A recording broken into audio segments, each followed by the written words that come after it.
నకిలీ తొలి వెలుగు చక్కర్లో పడొద్దు, అసలైన తొలి వెలుగును ఫాలో అవ్వండి. నమస్తే. రాష్ట్రంలో లోక్సభ ఎన్నికల ప్రచార జోరు మొదలైంది. మరోవైపు నామినేషన్ల స్వీకరణ షురువైంది. సో మాట్లాడదాం. మనతో పాటు కాంగ్రెస్ పార్టీ భువనగిరి ఎంపీ అభ్యర్థి చామల కిరణ్ కుమార్ రెడ్డి ఉన్నారు. మాట్లాడదాం ప్రస్తుతం. అన్న నమస్తే. నమస్తే. నమస్తే భయ్య. ఎట్లా నడుస్తుంది ప్రచారము? మొన్నటిదాకా ఎట్లుంది, నేటి నుంచి ఎట్లుంది? ఇలా నామినేషన్ల స్వీకరణ షురు అవుతున్నది. యాక్చువల్గా లాస్ట్ 6 days నుంచి కంటిన్యూగా ప్రతిరోజు ఒక నియోజకవర్గ ముఖ్య కార్యకర్తల సమావేశాలు ఏర్పాటు చేస్తూ ఈరోజు ఆఖరి సమావేశము మా భువనగిరి నియోజక parliament coordinator MLA Komatireddy Rajagopal Reddy గారి నియోజకవర్గం మునుగోడులో ఉంది. ఓకే.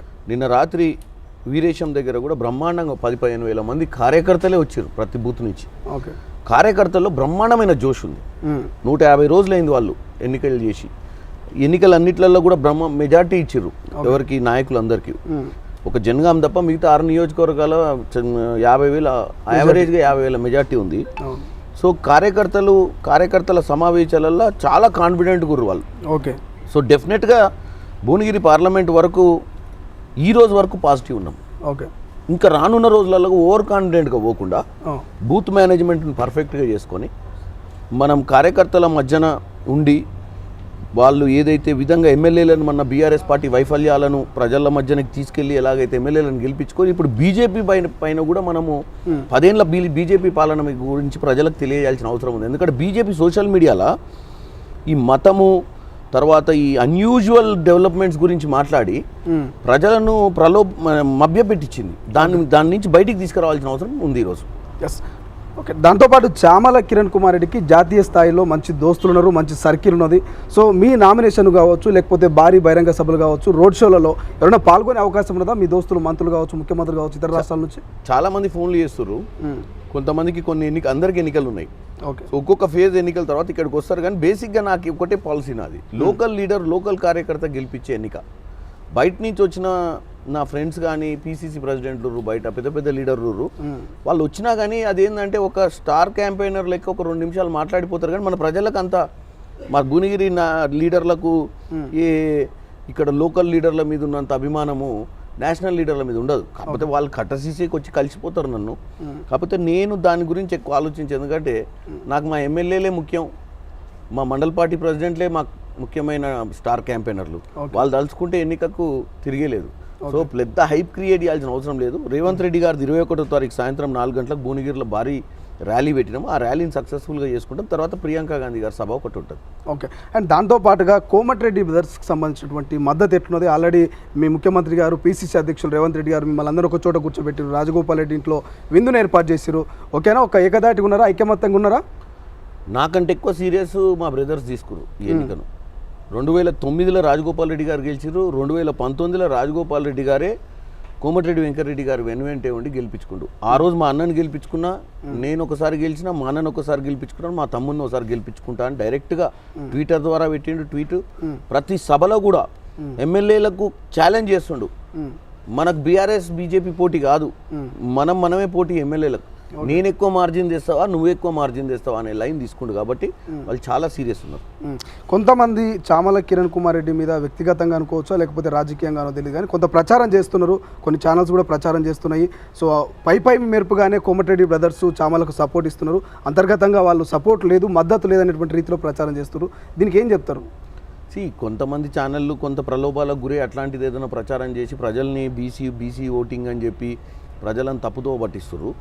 గతంలో 2009 నుంచి 14, 14 నుంచి 19, 19 నుంచి 24 3 దఫాలుగా ఎన్నికలు జరిగినాయి భువనగిరి నియోజకవర్గంలో. అదే మొట్టమొదటి నియోజకవర్గం 2009లో ఫామ్ అయింది. ఈ 3 దఫాలలో నేను మా పార్లమెంట్ ప్రజలను ఒకటే అడుగుతున్నా, ఈ 3 సార్లు మీరు 3 ఎంపీలు గెలిపించుకున్నారు, 2 కాంగ్రెస్ నుంచి గెలిచిర్రు. కాంగ్రెస్ నుంచి గెలిచినటువంటి రెడ్లు ఏదైతుండ్రో ఓన్లీ రెడ్లకే సేవ చేసిర్రా? ఎంతమంది బీసీలకు వాళ్ళకు ఆర్థికంగా బాగాలేనప్పుడు వాళ్ళందరి కోసం వాళ్ళు ప్రయత్నం చేసిరనే దానికి బేసిక్గా మీరు అర్థం చేసుకోవాల్సిన పరిస్థితి ఉంది. ఎందుకంటే కులము సామాజికం అనేది కాదు, డెవలప్మెంట్ అనే నినాదం మీద ఎన్నికలు జరగాలి. ఎస్. ఇంకా నరేంద్ర మోడీ ఆశిస్తారు, బూరా పాటిస్తారు అంటూ సినిమా డైలాగ్తో రెచ్చిపోతున్నారు. ఓవైపు మీ ప్రత్యర్థి అయినటువంటి బూరా నర్సయ్య గౌడ్, నేను ఖచ్చితంగా ఒక రకమైనటువంటి మేనిఫెస్టోని సిద్ధం చేసుకున్న భువనగిరి ప్రజలు నా వైపే ఉన్నారు, చామల ఎవరికి తెలియదు అంటున్నారు. దీన్ని ఎట్లా చూస్తారు? బుర్ర నరసయ్య గౌడ్ 2014 ఎన్నికల ముందు ఎంతమందికి తెలుసు? ఎంత మీరు చెప్పండి. ఆయన ఎవరు? 1999 ముందు కోమటిరెడ్డి వెంకటరెడ్డి గారు తెలుసా? ఎవ్వరు పుట్టంగానే ప్రజానాయకుడు గారు. ఓకే, పార్టీలు అవకాశం ఇస్తాయి, ప్రజలు పార్టీల కోట్లేసి నాయకులను తయారు చేస్తారు. నాయకుడికి ఎప్పుడైతే గెలిచిన తర్వాత ప్రజాసేవ చేసి పాపులర్ అవుతాడు. ఇవాళ నేను మా మండల పార్టీ ప్రెసిడెంట్లకు, మా బూత్ స్థాయి కార్యకర్తలకు, మా గ్రామ పంచాయతీ లీడర్ల వరకు నేను పరిచయం ఉంటా. ప్రజలకు పరిచయం కావాలంటే ప్రజలకు నువ్వు సేవ చేసి ఉండాలి. కాంగ్రెస్ పార్టీలా ఇక ఆ లెక్కకు వస్తే మరి ఇప్పుడు పనిచేసే యువకులు ఎవరికి అవకాశాలు రావు ఇక ఓకే, పార్టీ కోసం పనిచేసే వాళ్ళకు. ఎందుకంటే స్టాల్వార్ట్ లీడర్ ఎట్లయితారు? ఓ మధ్యతరగతిలో పుట్టిన ఆయన డాక్టర్ బాబాసాహెబ్ అంబేద్కర్ కూడా విదేశాలలో చదువుకొని వచ్చి రాజ్యాంగం రాసిండు కాబట్టి ఈరోజు ప్రతి దగ్గర విగ్రహాలు పెట్టిర్రు. ప్రజలకు సేవ చేసిన తర్వాతనే నాయకుడైతారు. తప్పుడు ప్రచారం చేస్తుర్రు. ప్రజలు ఫస్ట్ ఏం చేస్తారంటే ఒక మేనిఫెస్టో ఇచ్చినటువంటి పార్టీకి, ఒక పార్టీ సింబల్కి ఓట్లు వేస్తారు. లేకపోతే ఇండిపెండెంట్లే చేసి గెలవచ్చు కదా. ఇక పార్టీలు ఎందుకు? ఫస్ట్ పార్టీ నుంచి ఒక నాయకుడు ఆవిర్భవిస్తాడు. ఆవిర్భవించినాక ఆ నాయకుడు 5 ఏళ్ళు ప్రజలతో ఎలా మమైకమైండు, ఎలా పాలన అందించిండు దాని మీదనే నాయకులు అవుతారు తప్ప సెకండ్ టైం కల్లా కిరణ్ రెడ్డి అంటే ఆయన పాపులర్ లీడర్ అవుతాడు. ఓకే, సో ఆ లెక్క ప్రకారం ఎవరు ఏ ఇండస్ట్రీలో కూడా డెబ్యూ అయిన సినిమా హీరోకి ఫాలోయింగ్ ఉండదు, డెబ్యూ అయిన క్రికెటర్కి ఫాలోయింగ్ ఉండదు. ఒకసారి పర్ఫార్మెన్స్ చెయ్యాలంటే పిచ్ దొరకాలి. పిచ్ దొరికినప్పుడే కదా మన గురించి పరిచయం అయ్యేది. అందరికీ పరిచయం అయినాకనే కదా మనకు ఫాలోయింగ్ పెరిగేది. సో ప్రజల మధ్యానికి పోయి ప్రజలకు సేవ చేయాలంటే ప్రజల అవకాశం ఇస్తే సేవ చేస్తాం. ఎందుకంటే ఇప్పుడు ఆల్రెడీ తెలంగాణలో కాంగ్రెస్ ప్రభుత్వం ఉంది.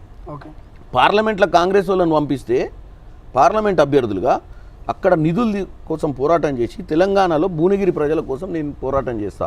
భువనగిరి ప్రజల కోసం వాళ్ళ తరపున నేను గొంతుకని పార్లమెంట్లో ఇక్కడున్న సమస్యలు, ముఖ్యమైన సమస్యలు ఏముంటాయండి ఈరోజు నన్ను అడుగుతారు కొంతమంది, ఏంది మేనిఫెస్టో అని.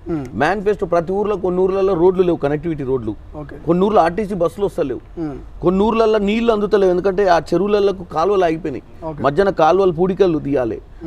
ప్రతిదీ కూడా irrigation, employment, health, revenue side సమస్యలు, R&B సైడ్ సమస్యలు ఉంటాయి. వీటన్నిటి కూడా రెవెన్యూ అనేది ఇంపార్టెంట్. మన విభజన హామీలు 2014 తర్వాత కేసీఆర్ ముఖమాటానికి పోయో బీజేపీ మోడీతోటి మరి ఏం పంచాయతీ ఉందో, ఫ్రెండ్షిప్ ఉందో, వీళ్ళిద్దరి మధ్యన ఎప్పుడు బాగుంటారో ఎప్పుడు బాగాలేనట్టు యాక్టింగ్ చేస్తారో తెలియదు. ఏ రోజు ఒక్కరోజు మోడీ వచ్చినప్పుడు రిసీవింగ్ చేసుకోలేదు. ఏ రోజు మోడీ దగ్గరికి పోయి మాకు రావాల్సిన నిధులు తెమ్మని అడగలేదు. మాకు రావాల్సిన కృష్ణా జలాలు, గోదావరి జలాల మీద ఏ రోజు గట్టిగా పోరాటం చేయలేదు. 2014 ఉద్యమం సమయంలో చెప్పిన ముచ్చట నీళ్లు, నిధులు, నియామకాలను తుంగల దొక్కిండు. నేనేమంటున్నా అంటే కేసీఆర్ చేసిన తప్పిదానికి కేసీఆర్ ఇదే బూర నరసయ్య గౌడ్ని 2014 పార్లమెంట్కి పంపించిండు. మరి బూర నరసయ్య గౌడ్ గారు ఎన్నిసార్లు బల్లగుద్ది మాట్లాడిండు పార్లమెంట్లో. కానీ ఇవాళ ప్రధానంగా నేను అక్కడ పెండింగ్లో ఉన్నటువంటి హాస్పిటల్ ఎయిమ్స్ సంబంధించి పూర్తి చేస్తా, ఎంఎంటెడ్ తీసుకొస్తా, అదే రాచకొండ గుట్టల్ని నేను ఏదైతే టూరిజం లెక్క మార్చేస్తా, కొన్ని హామీలు ఇస్తున్నాడు కదా, మేనిఫెస్టోని తయారు చేసుకున్నాడు కదా. ఫస్ట్ ఆఫ్ ఆల్ వాళ్ళకి తెలుసుకోవాల్సింది ఏంటంటే బీజేపీ సర్కార్ లేదిడా, కాంగ్రెస్ రేవంత్ రెడ్డి గారు. అదే చెప్తున్నా, ముఖ్యమంత్రి రేవంత్ రెడ్డి గారు ఉన్నప్పుడు ఒక పార్లమెంట్ వ్యక్తి కాంగ్రెస్ నుంచి చామల కిరణ్ కుమార్ రెడ్డిని గెలిపిస్తే ముఖ్యమంత్రి గారితో అనుసంధానమై డెవలప్మెంట్ చేయడానికి ఈజీ అయింది. ఓకే, బూర నరసయ్య గౌడ్ గారు ఏమ్స్ తెచ్చినా అంటాడు. అప్పుడున్న కేసీఆర్ తోటి అనుసంధానమై కేసీఆర్ని ప్రెజర్ పెట్టి మోడీతోటి మాట్లాడించి బూర నరసయ్య గౌడ్ కూడా మోడీ దగ్గరికి పోయి నిధులు సక్రమంగా తెచ్చి ఏమ్స్ ఈ పాటికి 4 ఏళ్ళు కావాలి ఓపెన్ అయ్యి. మరి ఎందుకు ఓపెన్ కాలే? చిత్తశుద్ధి లేదు. చిత్తశుద్ధి ఉంటే ఎయిమ్స్ పెట్టించిన అంటుండు కదా. ఎయిమ్స్ ఈ రాష్ట్రం ఒకే రాష్ట్రంలో కాదు, భారతదేశంలో అన్ని రాష్ట్రాలలో ఎయిమ్స్ పెట్టిర్రు, ఈవెన్ కడపలు కూడా పెట్టిర్రు.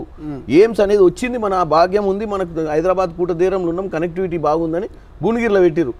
కానీ ఎండ్ ఆఫ్ ద డే నేను ఒకటే చెప్తున్నా, పెట్టించుడు గొప్ప కాదు, శంకుస్థాపన రాయేసుడు గొప్ప కాదు. నిధులు తీసుకొచ్చి సక్రమంగా దాని మీద ఖర్చు పెట్టి దానికి ప్రజలకు అందించే విధంగా దాన్ని తయారు చేయాలి.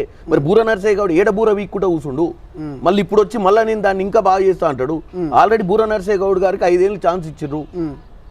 5 ఏళ్లలో ఆయన ఏం చేసిండు, బీసీ బిడ్డలకు ఏం చేసిండు, బీసీ బిడ్డల అభ్యుదయానికి ఏం చేసిండు, ఆయన హాస్పిటల్, సొంత హాస్పిటల్లో ఎన్ని ఆపరేషన్లు ఫ్రీగా చేసిండు. ఎయిమ్స్ పక్కన పెట్టండి, దాన్ని డెవలప్ కాకుండా చేసిండు. ఎందుకంటే ఇలా ప్రైవేట్ హాస్పిటల్లో దందా బంద్ అయిద్దని ఈ బుర్ర నరసయ్య గౌడే కారణం దానికి. ఇలా మళ్ళీ వచ్చి ప్రజలను తప్పుదో పట్టించుకుంటూ కుల మతాల పేరు చెప్పుకొని అమ్మ అయ్యా అని అడుక్కుంటుండు. వాళ్ళు ఆలోచించాలి 2014 నుంచి 19 దాకా మీ బిడ్డలకు ఏం చేసిండో కనుక్కోండి. ఎంతమంది నాయకులు నిరుద్యోగులకు ఉద్యోగ కల్పన కల్పిస్తా అంటున్నాడు కదా. ఉద్యోగ కల్పన కల్పించాలంటే ఇండస్ట్రీలు తీసుకురావాలి కదా, స్టేట్ గవర్నమెంట్ సహకరించాలి కదా. డైరెక్ట్ మోడీ ఈయన వచ్చి శంకుస్థాపన చేస్తారు. ఇక్కడ స్టేట్ గవర్నమెంట్ సెంట్రల్ గవర్నమెంట్ అనుసంధానంలో పనిచేస్తేనే బాగుపడతాము. సెంట్రల్ గవర్నమెంట్ పైసలు ఇచ్చినప్పుడు స్టేట్ గవర్నమెంట్ గ్యాప్ ఫండింగ్ చేసి ఆ గ్యాప్ ఫండింగ్ తోటి టోటల్ ప్రాజెక్ట్ కంప్లీట్ చేస్తారు. సెంట్రల్ గవర్నమెంట్ మన దగ్గర నుంచి 100 కోట్ల రూపాయల ట్యాక్స్లు వసూలు చేసి తీసుకుపోతుర్రు. 42% రిటర్న్ ఇస్తున్నామని చెప్తున్నారు ప్రతి రాష్ట్రానికి. కలెక్ట్ చేసిన ట్యాక్స్లలో 20% కూడా ఇస్తలేరు. మరి ఇవాళ బీజేపీలో ఉన్నటువంటి కిషన్ రెడ్డి గారు, సంజయ్ గారు, ఇంకొక సంజయ్ గారు వీళ్ళందరూ కలిసి ఏం చేస్తున్నారు? ఎంపీలు గెలిచి ఈడనే ఇట్లా చెట్లలో వాటి పుట్టలలో వాటి తిరుగుడు తప్ప ఇప్పటి మటుకు రాష్ట్రానికి చేసింది ఏం లేదు. ఇక్కడ దోసుకొని తింటుంటే కేసీఆర్ కాళేశ్వరం అనే ఒక ప్రాజెక్టు కట్టి, ఏను లాంటి ప్రాజెక్ట్ని కట్టి 1,50,000 కోట్లు ఖర్చు పెట్టి దండుకుంటుంటే నిద్రపోతుర్రా? ప్రజాధనాన్ని దోసుకొని పోతుంటే బీజేపీ పెద్దన్న పాత్ర పోషించాల్సింది పోయి ఈయన చేసే అరాచకాలకు సపోర్ట్ చేసుకుంటే ఈయన అరెస్ట్ చేయకుండా ఏం బిగింది? ఇవాళ వచ్చి చెప్తున్నారు మనకు ఏమని, మాకు అవకాశం ఇవ్వండి మేము ఇంకేదో పీకెత్తామని. ఏం పీకెత్తారు? అసలు 10 ఏళ్ల పాలనలా కొత్త రాష్ట్రం ఇచ్చిన తెలంగాణలో 7 లక్షల కోట్లు అప్పు అవుతుంది. చీకటి జీవోలు తీస్తుర్రు. వాళ్ళ దగ్గర సిబిఐ, ఈడీ అన్ని ఉన్నాయి. వ్యాపారవేత్తల మీద పడి వాళ్ళ దగ్గర ఎలక్ట్రాల్ బాండ్ల కోసం పైసలు దోచుకురు తప్ప కేసీఆర్ని మరి ఆ రోజే పట్టుకునేది ఉండే. రీడిజైన్లు చేస్తుంటే డ్యామ్ సేఫ్టీ అథారిటీ ఏం చేస్తుంది? రీడిజైన్లు చేసి అక్కడ సాయిల్ టెస్ట్ చేయకుండా అక్కడ పిల్లర్లు గుంగిపోయే పరిస్థితికి వచ్చిందంటే నిద్రపోయి పరిపాలిస్తుండా? ఇక్కడ ఈయన ఫామ్ హౌస్ లో వండుకుంటూ అక్కడ ఆయన షో పుట్టపు రోజు కెమెరాల ముందు మాల్దీవ్స్, మారిషస్ లో పోయి డ్రామాలు చేసుకుంటా పిట్ట కథలు చెప్పుకుంటా గుజరాత్ తప్ప ఏ రాష్ట్రం కనపడతలేదు నరేంద్ర మోడీకి. ఇప్పుడు ఒక అభ్యర్థిగా ఉన్న చామల కిరణ్ ఇట్లా మాట్లాడుతున్నాడు ఒక యువ నాయకుడుగా. ఒకవేళ నిజంగా ఎంపీగా గెలిపిస్తే పార్లమెంట్లో ఇదే ఫైట్ తో మాట్లాడగల సత్తా ఉందా? ఎందుకంటే గతంలో చాలా మంది నాయకులు గెలిచారు, ఇక్కడ మాట్లాడరు కానీ పార్లమెంట్లో మాట్లాడలేకపోయారు. మీరే చెప్పారు భారతదేశ వ్యాప్తంగా నాకు సంబంధాలు ఉన్నాయని. గతంలో యూత్ కాంగ్రెస్ ఎన్ఎస్వై 5 రాష్ట్రాలకు ఇన్ఛార్జ్గా పనిచేసినని. ఇన్ఛార్జ్గా పనిచేసినప్పుడు మాట్లాడితేనే కదా ఇన్ఛార్జ్ అయ్యేది. నేనేం గోటీలు ఆడుకుట్లే ఈడ. నాకు 100 మంది పరిచయం.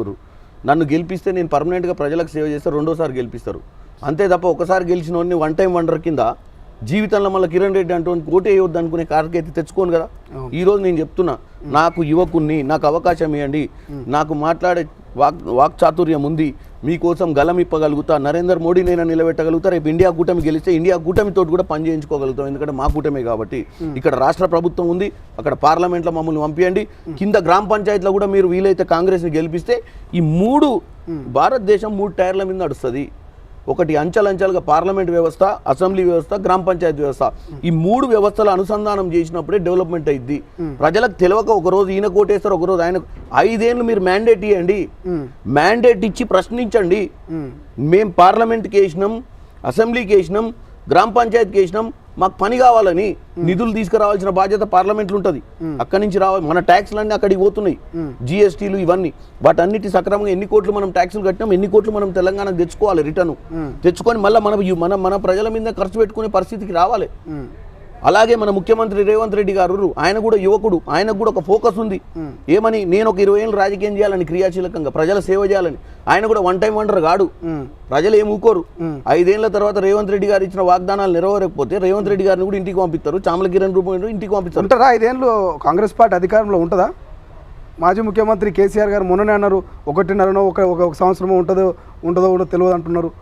మీరేమో ఉంటాంటారు 5 ఏళ్ళు. ఫస్ట్ ఆయనకు బీఫామ్లు ఇచ్చిన వాళ్ళను బీఫామ్లు అట్లనే పెట్టుకొని కంటెస్ట్ చేయమని చెప్పు.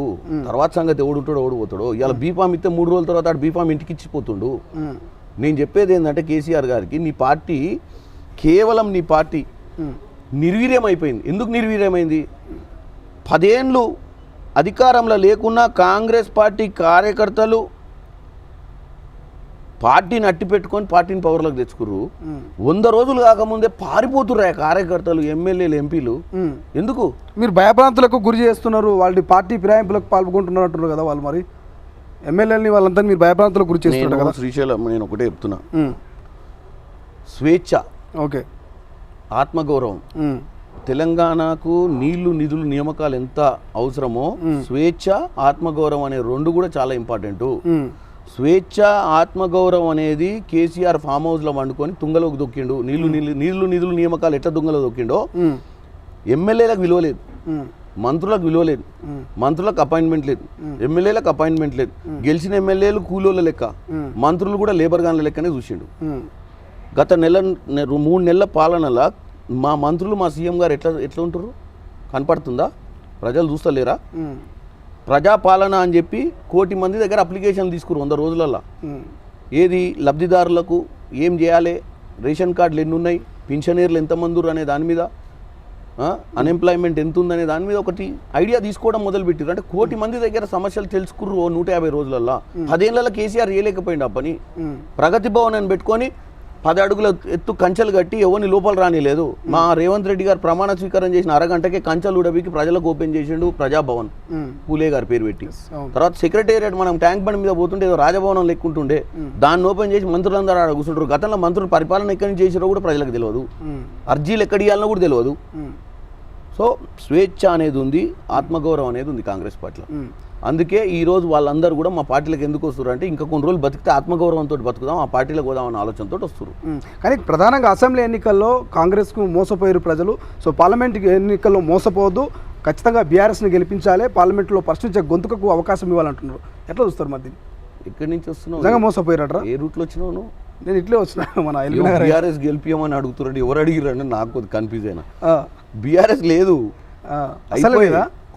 కేల్ కథం దుకాన్ బంద్. నేను చెప్తున్నా, బీఆర్ఎస్ లీడర్లు అందరినీ కేసీఆర్ తాకట్టు పెట్టిండు, బిడ్డను వదిలిపెట్టి నీకే. ఢిల్లీలో పోయి మాట్లాడుకొని వచ్చిండు, మేమేం చేయం, మేము అంతా దుకాన్ బంద్ చేస్తాం, మా నాయకులందరిని వదిలేస్తాం రోడ్డు మీద, మీరు పోయి తెచ్చుకోరు మీ పార్టీలకని. ఇవాళ బీఫామ్లు కూడా వెనకకి ఎందుకు ఇస్తారు అనుకుంటున్నావు? వాళ్ళకి బీఫామ్ ఇచ్చేటప్పుడు ఒక కమిట్మెంట్ ఇస్తారు, బీఫామ్ ఇచ్చినాక నాకు సంబంధం లేదంటారు, మాకు ఈ బీఫామ్ వద్దంటారు, మీ ఇష్టం పోరు అంటారు వీళ్ళు. కింద గ్రామ పార్టీలల్లో మండల స్థాయిలలో కార్యకర్తలు ఉక్కిరి బిక్కిరి అవుతారు, ఏంది పార్టీ పరిస్థితి ఇట్లయిందని.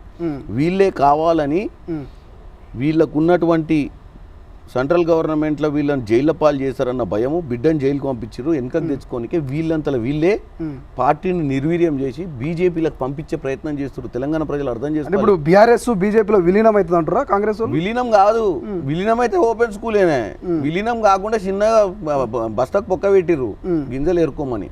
మీరేమో ఇట్లా అంటారు, వాళ్ళేమో పార్లమెంట్ ఎన్నికల తర్వాత రాష్ట్ర ముఖ్యమంత్రి రేవంత్ రెడ్డి గారే బీజేపీలో చేరే మొదటి వ్యక్తి అంటారు. ఇక మరి ఎట్లా చూడాలి దీన్ని? మీరు ఒకటే పని, ఇక కెమెరా నా కాడ పెట్టే బదులు ఊళ్ళకి పోయి కనుక్కోర్రి ఎవరిని, జెడ్పీటీసీలను, సర్పంచ్లను, ఎంపీటీసీలను, బీఆర్ఎస్ వాళ్ళను, ఏం బాబు ఎటు పోతున్నావు అని నన్ను అడిగినావు అనుకో, నేను కాంగ్రెస్ వాడిని కాబట్టి నేను ఏది చెప్పినా నీకు కాంట్రవర్సీ ఉంటుంది, కాంట్రడిక్ట్ అవుతుంది. నువ్వు సింపుల్గా నువ్వు మీడియా అనకు, ఇది అంతా పెడితే ముచ్చట వేరే చెప్తారు. ఈ కెమెరాలు పెట్టకుండా ఈ తీసేసి నువ్వే 2 నిమిషాలు పోయిరా, పెన్లో పెట్టుకో కెమెరా, పెట్టుకొని స్ట్రింగ్ ఆపరేషన్ చేయి. బీఆర్ఎస్ కార్యకర్తల్ని ఎవరు ప్రొవోక్ చేసి బీజేపీలకు పంపిస్తారు అనేది నువ్వు స్ట్రింగ్ ఆపరేషన్ చేస్తే నువ్వు మంచి జర్నలిస్ట్ అవుతావు. ఓపెన్ ఇవన్నీ పెట్టుకొని వస్తే వాళ్ళ బాస్ ఎవరో చూస్తారని చెప్పి, జనం కొడతారని చెప్పి వాడు నిజాలు చెప్పాడు. వాస్తవంగా ఇవాళ బీఆర్ఎస్ లీడర్లకు దిక్కుదోచని పరిస్థితి ఉంది. ఎమ్మెల్యేలకే నువ్వు ఇక పెద్ద పెద్దోళ్ళ చిన్న గురించి మర్చిపో. మా దగ్గర 25 మంది ఎమ్మెల్యేలు రెడీ కూడా రానికే, కానీ మేమేందంటే కొద్దిగా చిత్తశుద్ధితో ఉన్నాం కాబట్టి ఎవరిని పడితే వాళ్ళని తీసుకోవద్దని, మా నాయకులు ఆల్రెడీ ఇక్కడ కష్టపడి పనిచేసే వాళ్ళకి అవకాశాలు కోల్పోవద్దని పెట్టుకుంటున్నాం, వాడు వద్దనుకుంటున్నాం. ఓకే, అంటే దాంతోపాటు ఇప్పుడు ఈ ఎన్నికలు వస్తా ఉన్నాయి, అక్కడ క్యామ మల్లేష్ను పెట్టిండు బీఆర్ఎస్ అభ్యర్థి, ఓబీసీ బిడ్డ, బూర్నార్ సాయి ఓబీసీ బిడ్డ. మీ ప్రధాన పోటీ ఎవరితో ఉంటుంది, బీజేపీ తోట బీఆర్ఎస్? అసలు ఎవరు ఏ పార్టీలో తెలుస్తలేదు కదా. బీఆర్ఎస్లో గెలిచిన ఎంపీ బీజేపీలకు పోయిండు, ఓకే. కాంగ్రెస్లో నిలబడ్డ ఎమ్మెల్యే క్యాండిడేట్ ఇబ్రహీంపట్నం నుంచి బీఆర్ఎస్లోకి పోయిండు. సో అసలు వీళ్ళంతా ఏం చేస్తున్నారు, ఎప్పుడు ఎవడు విడ్రా అవుతాడో తెలియని పరిస్థితి ఉంది. ఎప్పుడు మళ్ళీ ఈ బీఫామ్ తీసుకొని వెనకకిచ్చి మళ్ళీ ఆ బీఫామ్ తెచ్చుకుంటాడు. 25 దాకా వేచి చూద్దాం వీళ్ళంతా బర్రెలు ఉండరా. ఓకే, నాకు డౌట్ ఈ బర్రెలు ఉండరా వీళ్ళు. ఓకే, ఎందుకంటే ఈ బీఫామ్లు ఎప్పుడు ఎవరో ఎక్స్చేంజ్ ఉన్నట్టుంది. అదేదో ఉరుకుతప్పుడు ఆ కర్ర ఇస్తారు, ఇంకోళ్ళు ఉరుకుతారు కొద్ది దూరం. ఓకే, అట్లా ఉంది కథ. సార్ ప్రధానంగా ఇక ఒక బీసీ ఎజెండా అయితే బాగా అనిపిస్తున్నది. బీజేపీ 5 మంది బీసీ బిడ్డలకు అవకాశం ఇచ్చింది, బీఆర్ఎస్ 6 మంది బీసీ బిడ్డలకు ఎంపీ అభ్యర్థులకు అవకాశం ఇచ్చింది. కానీ కాంగ్రెస్ ఎవరికి బీసీలకు అవకాశం ఇలా ఇచ్చిన 2-3 ఎవరైతున్నారు వాళ్ళు కూడా వలసవాదులు, నిన్న మొన్న వచ్చిన వాళ్ళు అంటున్నారు. అటువంటి మీరు బీసీ ఓటర్లను ఎట్లా వసం చేసుకుంటారు? మరోవైపు మాలలు కూడా మోత్కుపల్లి వాళ్ళ దీక్ష కూర్చుంటున్నారు. సో మాదిగల ఓట్లు ఎట్లా చూసుకుంటారు? ఎందుకంటే మీ పార్లమెంట్కి సంబంధించినటువంటి నాయకులు మోత్కుపల్లి మీరే చెప్తుర్రు బీసీలకి ఇవ్వలేదని. బీసీలకి ఇస్తే వాళ్ళు వలసవాదులని మీరే అంటుర్రు. అజెండా ఏంది, బీసీలకు ఇచ్చిరా లేదని ఫస్ట్ అజెండా, రాజకీయ అజెండా కాదు. అది ఏ పార్టీ నుంచి వచ్చింది అనేది పక్కన పెడదాం, అది రాజకీయం వల్ల నువ్వు మాట్లాడేది. నువ్వు సోషల్ ఇంజనీరింగ్ గురించి మాట్లాడేటప్పుడు బీసీకి ఇచ్చినవా లేదా అనేది లెక్కలకు వస్తుంది. ఏ పార్టీలోకి వెళ్ళి వచ్చిండు, ఆయన బ్యాక్గ్రౌండ్ ఏంది, వాళ్ళ నాయన పేరు ఏంది, అంతకుముందు వాళ్ళ నాయన ఏ పార్టీలు ఉండేది, అది పక్కన పెట్టండి. బీసీలకు ఇచ్చినామా లేదా? ఓకే, ఇచ్చినామా? ఇచ్చారు. ఇచ్చినాం కదా, గంతే. కొన్ని దగ్గరలో బీసీలకు ఎందుకు ఇవ్వలేకపోయినా అక్కడ ఉన్న పరిస్థితుల బట్టి ఇవ్వలేదు. డెవలప్మెంటే నినాదం చూసుకోవాలి. నేను అనేది రాజకీయాలల్లో అవకాశాలు ఇవ్వాల్సిన అవసరం ఉంటుంది, కొన్నిసార్లు అవకాశాలు ఇవ్వలేని పరిస్థితి ఉంటుంది. కానీ ఎండ్ ఆఫ్ ద డే ఏం కావాలి ప్రజలకు చెప్పండి. ఇలా ముదిరాజ్ బిడ్డలురు, పద్మశాలి బిడ్డలురు, మున్నూరుకా బిడ్డలురు, తర్వాత గౌడ్లురు, యాదవులురు, కుమ్మరులు ఉన్నారు. అట్లా ఎన్నో కులాలు ఉన్నాయి బీసీలో. వాళ్ళకి కావాల్సింది ఏంది? మా జీవితాలు బాగుపడాలి, మా పిల్లల భవిష్యత్తు బాగుండాలి, మాకు అంటూ ఒక ప్రాముఖ్యత ఉండి ఇలా 17 కార్పొరేషన్లు తెచ్చినాం రాగానే 150 రోజులలో. తెచ్చినామా లేదా బీసీలకు? మరి ఒక ఆలోచనతోటే పోతున్నాం కదా వాళ్ళ భవిష్యత్తు కోసము. సో ముఖ్యమంత్రి గారికి మంచి ఆలోచన ఉంది, బీసీలను ముఖ్యంగా బీసీలను ఎంపవర్ చేయాలని. దాని గురించి డోకా లేదు. వీళ్ళే కావాలని ఈ యొక్క బైఫర్కేట్ చేసి డివైడ్ చేసి వీళ్ళకు ఒక కాస్ట్ ఫీలింగ్ తీసుకొచ్చే ప్రయత్నం చేస్తారు. అక్కడేమో మోడీ ఏమో మతతత్వంతో చేస్తుండు. అంటే గతంలో కాంగ్రెస్ పార్టీ గుళ్ళకు పోలేదా? కాంగ్రెస్ నాయకు గుళ్ళకు పోరా? బాబ్రీ మసీదు విషయాన్ని వివాదాన్ని తలెత్తిపిస్తారు. అసలు బాబ్రీ మసీద్ వివాదం అనే దాన్ని తీసుకొచ్చింది అది ఏ ప్రభుత్వంలో అసలు ఈ ఇన్సిడెంట్కి దానికి జస్టిస్ జరిగింది? ప్రజలకు అన్ని తప్పుదో పట్టిస్తారు.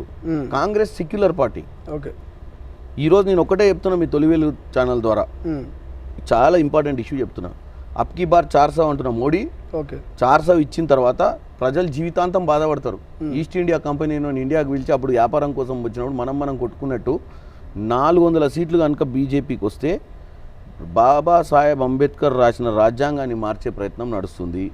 కాన్స్టిట్యూషన్లో మనకు సెక్యులర్ అనే వర్డ్ని తీసేసి ఈ భారతదేశంలో ఈ మత శక్తుల తోటి మనందరిని విచ్ఛిన్నం చేసే ప్రయత్నం చేస్తుర్రు. వాళ్ళకు ఒక క్లీన్ అజెండా ఉంది. మీరు వ్యాపారవేత్తలు కూడా చూడండి, చిరు వ్యాపారాలు ఎవరు బతకలే ఈ భారతదేశంలో 10 ఏళ్ల నుంచి. బతికిందల్లా 5 వ్యాపారులే, అది కూడా గుజరాత్ నుంచి వచ్చిన వాళ్ళు. ఇదంతా ఒక సోషల్ మీడియా ద్వారా మన మనసులో ఒకటి నింపుతుర్రు. వాళ్ళు చేసే కార్యక్రమం వాళ్ళు చేస్తుర్రు. ఏదో ఒక రోజు మనం రియలైజ్ అయ్యే పరిస్థితి ఉంటుంది. ఇవాళ నేను ముఖ్యంగా వెనకబడ్డ వర్గాలకు, బడుగు బలహీన వర్గాలకు ముఖ్యంగా ఒకటి చెప్తున్నా, మోడీ మాయల వడకండి.